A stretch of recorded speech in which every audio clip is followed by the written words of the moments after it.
Bulldozer चलना शुरू हो गया है इन्हीं आरोपियों के ठिकानों पर। ये तस्वीरें आप देख रहे हैं, यहां से वहां तक जो आपको नजर आ रहा है बुलडोजर, दर्जनों बुलडोजर लगाए गए हैं और 150 से ज्यादा घरों दुकानों पर ये बुलडोजर चल रहे हैं।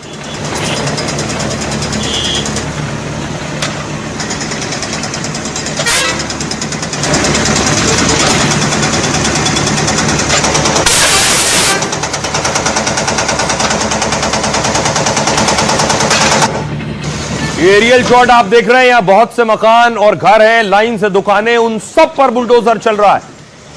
दावा है इसी इलाके से भीड़ गई थी, इसी इलाके से उपद्रवी गए थे, जिसके बाद हिंसा हुई। उसके बाद वो यहीं आकर छिपे और आसपास के इलाके पर देखिए फिर बुलडोजर एक्शन शुरू हुआ। ये अवैध कब्जा कर निर्माण किए गए थे, प्रशासन का यह दावा है। उसके बाद देखिए अगली तस्वीर, यह बुलडोजर की कार्रवाई हो रही है। लगभग दर्जनों बुलडोजर, 500 पुलिस वाले लगाए गए थे इस एक्शन से पहले।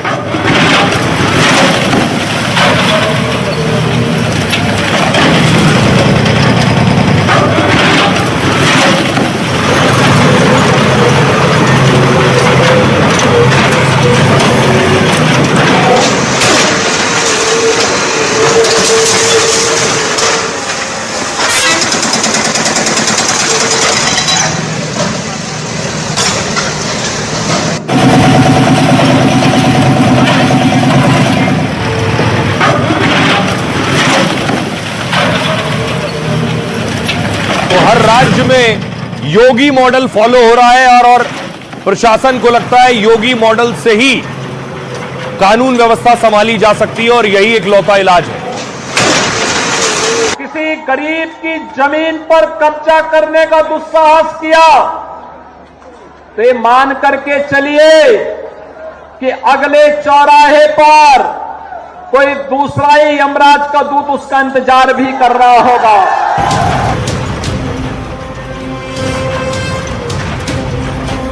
योगी का ये मॉडल अपराधियों के इलाज का बड़ा फॉर्मूला बन गया है। देश में जहां भी उपद्रव, बवाल या कानून से खिलवाड़ होता है, उसके बाद गरजने लगता है बुलडोजर। बुलडोजर एक्शन पर बहुत से लोग सवाल भी उठाते हैं, इसे बदले और दिखावे की कार्रवाई तक कहते हैं। ये मुसलमानों को बदनाम करने के लिए जानबूझकर कार्रवाइयां हो रही हैं, मुसलमानों को सिर्फ और सिर्फ बदनाम करने के लिए। ना मुसलमान गरबा पंडाल में जाता है, ना मुसलमान रामनवमी के जुलूस में पथराव करने जाता है। ये सब जानबूझकर यही लोग पथराव करते हैं और यही लोग जो है मुसलमानों को बदनाम करने के लिए 2, 4, 10 लोगों पर FIR कर लेते हैं और फिर उनके मकान दुकान तोड़ देते हैं। लेकिन कई राज्य अतिक्रमण के खिलाफ ऐसे ही बुलडोजर कार्रवाई कर रहे हैं। गुजरात में भी बड़ा बुलडोजर एक्शन चल रहा है।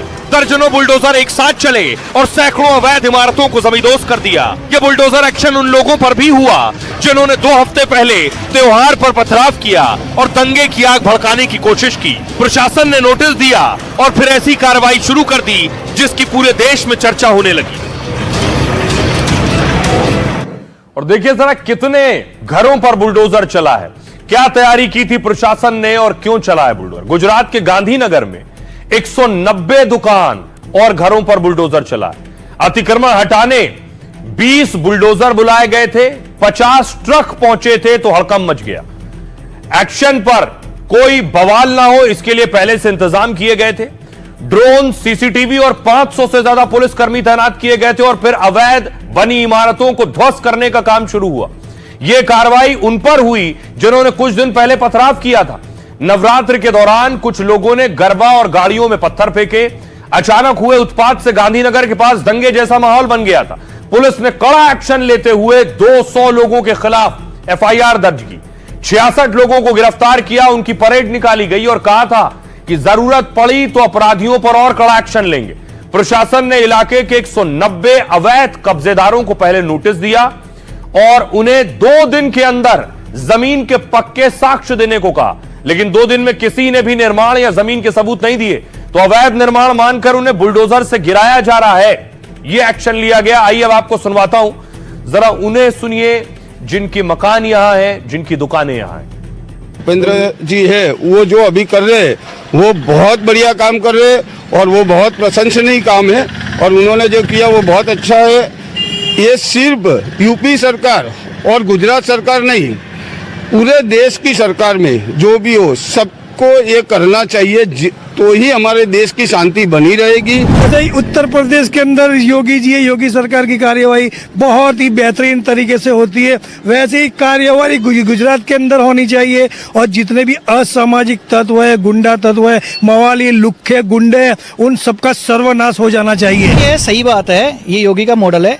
बट ये बात मेन ये है कि हर किसी के जो इलीगल काम करता है या किसी धर्म के खिलाफ बिना मतलब के जाता है, चाहे हिंदू मुस्लिम से कोई भी हो, कोई भी कौम का हो, उससे कुछ लेना देना चाहिए। पर जो गलत है वो गलत है, वो चलना चाहिए। अवैध रूप से मकान बनाए हुए हैं उसको तोड़ना ही चाहिए। जो गरीबों का हक मार के इन लोगों ने गैर कायदेसर कब्जा किया हुआ है, वो सरकार ने जो आज बैयल गांव में किया है वो एकदम 101% सही किया हुआ है। दादा का बुलडोजर अब की बार गुजरात में भी चला है। अहमदाबाद में चंडोड़ा में जो गैर कायदेसर बांग्लादेशी रहते थे उनके वहाँ बुलडोजर चला है। अभी बैयल गांव में जब नवरात्रि का सबसे बड़ा हिंदू लोगों का त्यौहार होता है, उस दिन लोगों ने पत्थर मारा, बीच में माहौल आ गया था। अभी ये सरकार की वजह से सब लोग जो बाहर गए हुए, जिसका अभी खुद का मकान है, वो भी वापस आने का शुरू हो जाएगा। अब देखिए, जब विरोधी भी तारीफ करने लगे योगी की, मायावती तारीफ में कसीदे पढ़ रही हैं। दरअसल मायावती की आज बहुत बड़ी रैली थी, और रैली थी उत्तर प्रदेश के लखनऊ में। रैली की तस्वीर मैं आपको दिखाऊं जहां उन्होंने योगी की तारीफ की है। ये मायावती पहुंची रैली ग्राउंड पर, लखनऊ के काशीराम पार्क में ये रैली थी। बाबा साहब अमर रहे, कांची राम साहब अमर रहे, बहन कुमारी मायावती जी सर्व समाज के सम्मान में, अपने महापुरुषों के सम्मान में, अपने महापुरुषों के सम्मान में। अब आपको बताऊं, दावा है कि रैली स्थल पर लाखों की भीड़ जुटी मायावती को सुनने के लिए। क्या 2027 की तैयारी शुरू कर दी है मायावती ने? एक्सपर्ट्स ये भी कह रहे हैं। ये तस्वीरें जो बता रहा है कि मायावती की रैली लंबे वक्त बाद हो रही थी, और भीड़ देखिए। यादव से मैं ये पूछना चाहती हूँ, यदि माननीय श्री कांची ने जनहित की योजनाएं शुरू की, सारी के सारी अधिकांश जो बड़ी बड़ी योजनाएं, खचाखच भीड़ थी। दावा है कि 1 लाख लोग मैदान के बाहर खड़े होकर इंतजार कर रहे थे और सुन रहे थे, और मायावती को सुनने के लिए रात से ही लोग पहुंच गए थे। देख रहे हैं, ये 4 साढ़े 4 बजे का वक्त है, रैली शुरू होने में बहुत टाइम था, रात को ही भीड़ आ गई। और ये है इस मैदान के हालात।